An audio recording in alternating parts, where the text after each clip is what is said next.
امرالله صالح که بعد فرار اشرف غنی خود را سرپرست مقام پرزیدنت جمهوری اسلامی افغانستان اعلام کرده است، روز 28 سپتامبر اعلامیه را عبارت از 18 بند از نام دولتش نشر کرد. در این اعلامیه حق قانونی صالح به مقام ریاست تایید شده. دولت جمهوری اسلامی افغانستان یگانه مرجع مشروع نظام سیاسی این کشور اعلان و حکومت طالبان بر افغانستان باطل خوانده شده است.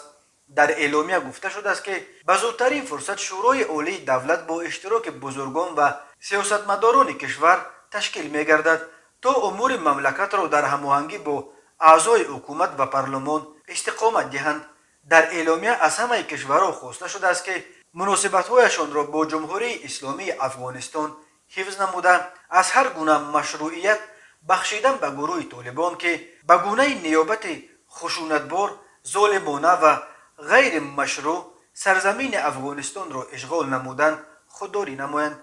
همچنین از سازمان ملل متحد و شورای امنیت آن سازمان کشورهای منطقه و جهان تقاضا می شود تا بر حامیان گروه طالبان برای پایان اشغال غیر قانونی این گروه فشار وارد نمایند و این گروه را به ادامه روند صلح در افغانستان برگردانند. مؤلفان اعلامیه تاکید کردند که تا زمان به روند صلح برگشتن طالبان و از غصب قدرت دست برداشتن این گروه، جمهوری اسلامی افغانستان از مقاومت ملی به ضد آنها پشتیبانی خواهد کرد. در اعلامیه مقاومت به ضد طالبان مقاومت برحق نامیده شده است.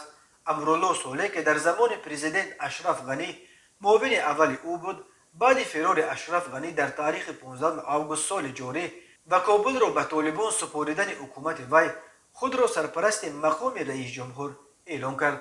صالح بعد تصرف کابل از سوی طالبان به زادگاهش به دره پنجشیر پناه برد. به جبهه مقاومت ملی به رهبری احمد مسعود پیوست.